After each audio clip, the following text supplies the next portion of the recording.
দর্শক, মধুমতি ব্যাংক লোট্ট পার্লামেন্টের পর্যায়ে আমাদের সাথে যুক্ত আছেন পাবনা 4 আসনে জামায়াত ইসলামী মনোনীত প্রার্থী আবু তালেব মণ্ডল এবং পাবনা 5 আসনে জামায়াত ইসলামী মনোনীত প্রার্থী ইকবাল হোসেন। দুজনকে স্বাগত মধুমতি ব্যাংক লোট্ট পার্লামেন্টে। আমরা শুরুতে আবু তালেব মণ্ডল, আপনাকে দিয়ে শুরু করতে চাই। যে বিষয়টি সেটি হচ্ছে আর মাত্র 9টা দিন বাকি জাতীয় নির্বাচনের। দিন যত আসছে প্রচারণার সরগরম। আপনাদের জামায়াতের আমির বলেছে এবার একটা নীরব বিপ্লব হবে। কেন মনে হচ্ছে একটা নীরব বিপ্লব হবে? জি, আলহামদুলিল্লাহ, সকলকে ধন্যবাদ। নীরব বিপ্লব তো হবেই। তার কারণ হচ্ছে কি, জনগণ শান্তির পক্ষে, স্বস্তির পক্ষে। জনগণ চাঁদাবাজ দেখতে চায় না, দুর্নীতিবাজ দেখতে চায় না, জনগণ দখলবাজ দেখতে চায় না। এই কারণেই যারা দখলবাজের কারণে অতিষ্ঠ জনগণ, আপামর জনগণ, এমনকি একজন পানের দোকানদারও এই চাঁদাবাজের হাত থেকে রেহাই পাচ্ছে না। এই কারণে জনগণ একমুখী হয়ে গেছে যে শান্তির পক্ষে কারা আছে। আমাকে তো রাস্তার আসা যাওয়ার পক্ষে সাধারণ জনগণ বলে যে ভাই শান্তির পক্ষে, আপনি দুশ্চিন্তা করবেন না।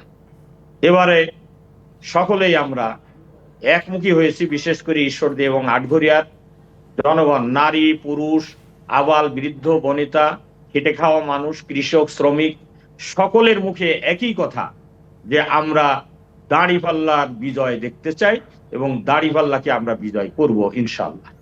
কিন্তু আরেকটি বিষয় যেটি আপনার কাছে আমরা জানতে চাই সেটি হচ্ছে নারীর বিষয় নিয়ে বেশ কিছু অস্বস্তি দেখা দেয় বিভিন্ন জনকাতে, বিভ্রান্তির কাছে, এবং আপনাদের জামায়াতের আমিরও সেটা পরিষ্কার করেছে এবং আপনাদের দলের নারী যে নেত্রী আছে তারাও কিন্তু বিষয়টি পরিষ্কার করেছে জামায়াত ইসলামের নারী নেতৃত্বে খুব একটা আসার সুযোগ নেই। তাহলে সেই জায়গায় যারা নারী ভোটার আছে তারা আশ্বস্তের জায়গাটা কোথায় পাবে? এটা একটা অপপ্রচার মাত্র। তার কারণ আপনারা দেখেছেন 2001 সালের নির্বাচনের পরে আমাদের 3জন বোন ছিলেন সংসদে।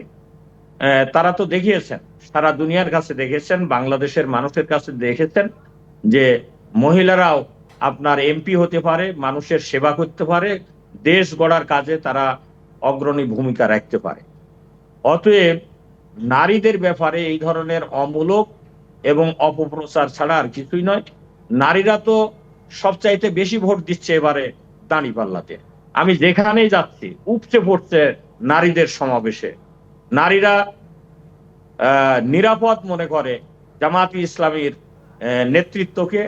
নারীরা মনে করে স্বস্তির সাথে, শান্তির সাথে যদি দেশ গড়তে হয় তাহলে নারীরাই জামায়াত ইসলামীকে বেশি ভোটে নির্বাচিত করবে, এটা আমার বিশ্বাস। আপনারা দেখেছেন ডাকসুর নির্বাচনে আমাদের এডুকেটেড মেয়েরা তারা স্বস্তির জায়গা ফিরে পেয়েছে ইসলামী ছাত্র শিবিরের কাছে।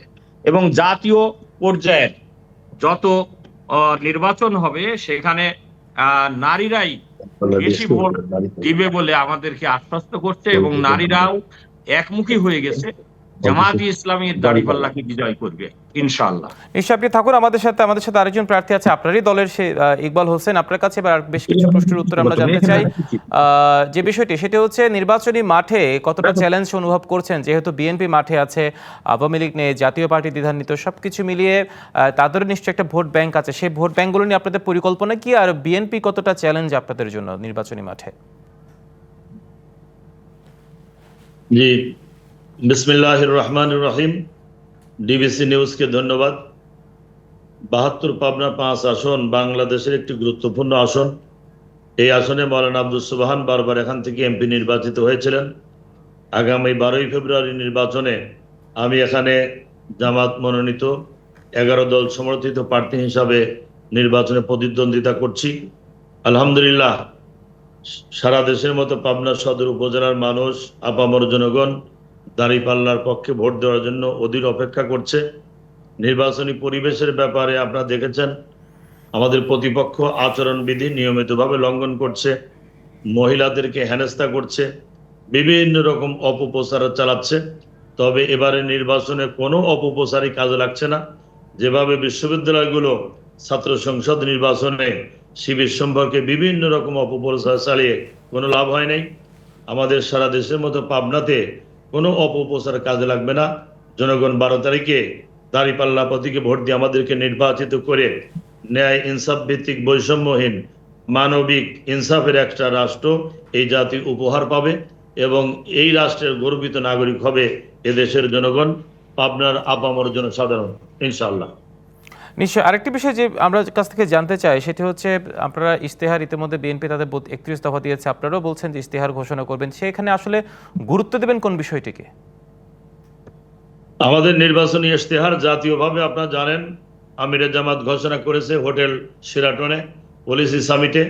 সেখানে বিভিন্ন দেশের রাষ্ট্রদূত, বাংলাদেশের শিক্ষাবিদ, সাংবাদিক, বুদ্ধিজীবী, সেনা কর্মকর্তা, এরপরে বিভিন্ন রকম সরকারের সাবেক সচিব, ডাক্তার, ইঞ্জিনিয়ার সবাই উপস্থিত ছিলেন।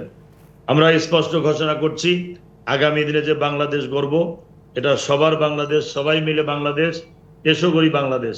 এই বাংলাদেশে কোনো বৈষম্য থাকবে না, কোনো রাজনৈতিক হানাহানি থাকবে না, স্বাধীনতার পক্ষ বিপক্ষ থাকবে না।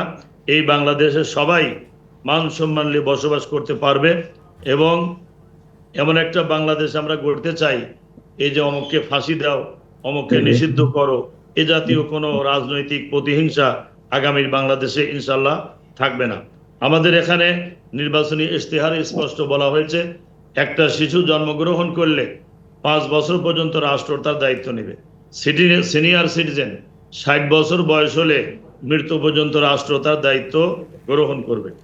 আমাদের পাবনা নির্বাচনী ইশতেহারের ব্যাপারে ইসামতি পুনর্খনন, পাবনা মেডিকেল কলেজ পূর্ণাঙ্গ বাস্তবায়ন, 500 বেডে উন্নীত করা, পাবনা সদর হাসপাতালকে আধুনিকায়ন করা, অর্থাৎ জনমুখী যে মৌলিক সেবাগুলো আছে সেগুলো আপনারা নিশ্চিত করবেন যদি জনরাই আপনাদের পক্ষে যায়, এবং সেগুলো নিশ্চিত আপনারা বদ্ধপরিকর। নিশ্চয়ই আমরা আবু তালেব মণ্ডল আপনার কাছে আবারও ফিরতে চাই আরেকটি বিষয়, সেটি হচ্ছে প্রচারণায় সরগরম সব দিক। বিএনপি তাদের প্রচারণায় ছুটে যাচ্ছেন সবার দ্বারে দ্বারে, আর আপনাদের জামায়াতের আমিরা আজকে একটু আগে ময়মনসিংহ আছেন, গতকাল চট্টগ্রাম ছিল। কিন্তু প্রচারণায় আমরা একটা বিষয় দেখতে পাই যে বেশ কিছু বিষয়ে বক্তব্য আসলে আলোচনা সমালোচনার জন্ম দেয়, এবং সেগুলো কিন্তু দিন শেষে ভোটারদের বিভ্রান্তিতে ফেলে, ইতিহাসকে একটা বিভ্রান্তিতে ফেলে। যেমন গতকাল আমিরে জামায়াত একটি কথা বলেছে, উই রিভল্ট, আপনার কর্নেল অলি আহমদকে নিয়ে, তিনি চট্টগ্রাম থেকে প্রথম সেটি ঘোষণা দেয়। কিন্তু এটা কি আসলে ইতিহাস কি তাই বলে? এই ধরনের বক্তব্যগুলো আসলে ভোটের মাঠে মানে কতটা প্রভাব ফেলতে পারে বলে মনে করছেন? জি, আমিরে জামাত যে বক্তব্য দিয়েছেন, কর্নেল অলি বলেছেন আমি বিএনপি করেছি, বিএনপি থেকে চলে আসছি। খালেদা জিয়ার বিএনপি, জিয়াউর রহমানের বিএনপি আর বর্তমান বিএনপি এক নয়। বর্তমান বিএনপি করে অলি আহমদের ভাষায়, আমার ভাষা নয়।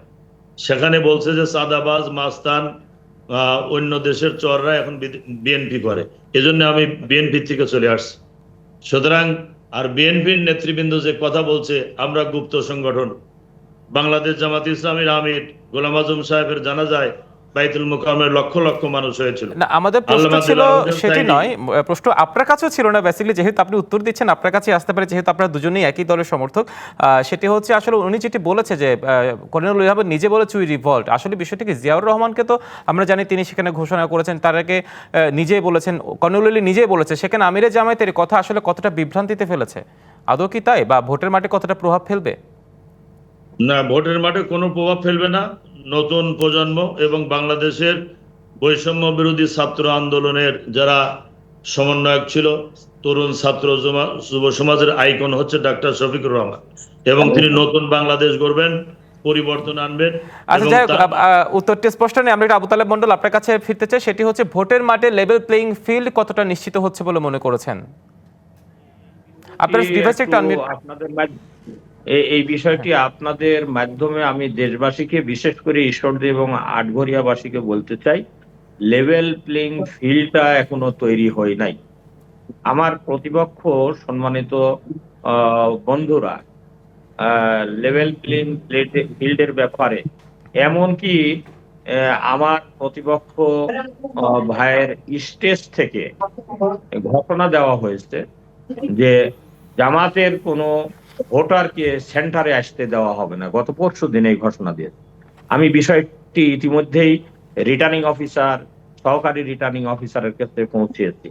এই ধরনের চিহ্নিত সন্ত্রাসী এবং আসামি সে এই ধরনের ঘোষণা দেয়, তারপরেও তার ব্যাপারে কোনো পদক্ষেপ নেওয়া হয় নাই। আমি এ ব্যাপারে একটু অনিশ্চিত বা এ ব্যাপারে আমি দুঃখিত যে প্রশাসন এই ব্যাপারে কোনো পদক্ষেপ ইতিমধ্যে গ্রহণ করে নাই। যার নামে আসামি আছে পাবনা- তিনি জি, জি, আসামি বিধানসভা- এবং জামিন নেয় নাই, এরপরেও লয়ার কোর্টের থেকে জামিন নেওয়ার কথা বলা হয়েছে, সে জামিনও নেওয়া হয়নি। সেই ব্যক্তি আমার প্রতিপক্ষ বন্ধুর স্টেজ থেকে এই ধরনের ঘোষণা দেয়, তাহলে লেভেল প্লেইং ফিল্ড কোথায় আছে? রাত 10টার পরেও 8টা পর্যন্ত প্রচারণা চলবে। রাত 10টার পরেই আমার প্রতিপক্ষ বিএনপির নেতা জনাব হাবিবুর রহমান হাবিব সাহেব মিটিং করছেন। এই ব্যাপারে কোনো পদক্ষেপ অর্থাৎ কিছু কিছু জায়গায় নিচ্ছে এখন না। আপনাদের শঙ্কা রয়ে গেছে যে পরিপূর্ণ লেভেল প্লেইং ফিল্ডের যে কথা বলা হচ্ছে সেটি এখনো হয়ে ওঠেনি। নিশ্চয়ই ইকবাল হোসেন এবং আবু তালেব মণ্ডল দুজনকে অসংখ্য ধন্যবাদ মধুমতি ব্যাংক লোট্টো পার্লামেন্টে যুক্ত হওয়ার জন্য। সে সাথে আপনাদের জন্য শুভকামনা।